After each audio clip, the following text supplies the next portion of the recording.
النقطة التانية، ودي حاجة نداء كبير إلى المهندس هاني أبو ريدة وإلى رابطة الأندية وإلى السيد الوزير أشرف صبحي وزير الشباب والرياضة. يا جماعة، لا يصح أن يكون حالة ملاعب الدوري المصري بهذا الشكل. ليه؟ هقول لحضرتك.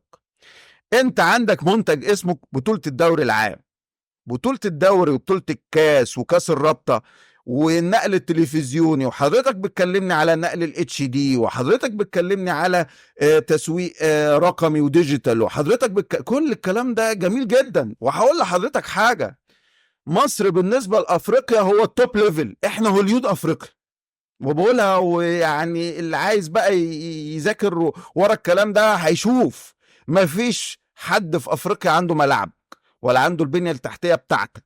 ومع احترامي للجميع انا بقولها، وبقول لحضرتك انا عارف انا بتكلم في ايه في الحتة دي بالذات.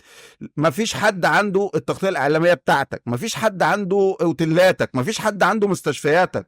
والله العظيم مش عشان احنا مصريين، هو ده الواقع.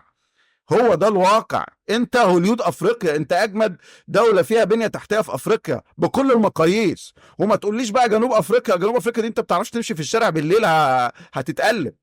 فبناء على هذا الامر، يعني عندك ملاعب توب ليفل، لكن الارضية يا جماعة، ده البساط ده هو ده المنتج.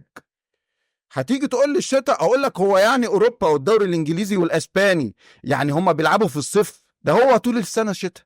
بس الصيانة يا جماعة، الصيانة، نوعية النجيلة، نوعية الصيانة، طريقة الأداء في الصيانة خاصة في الشتاء بيبقى ليها طريقة معينة.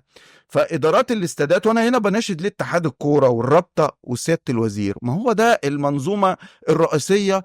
طبعا سيادة الوزير وتحتيه بقى اتحاد الكورة والرابطة، يعملوا لنا موضوع الملاعب بالله عليكم، لان حالة الملاعب بتأثر على مستوى البطولة كلها.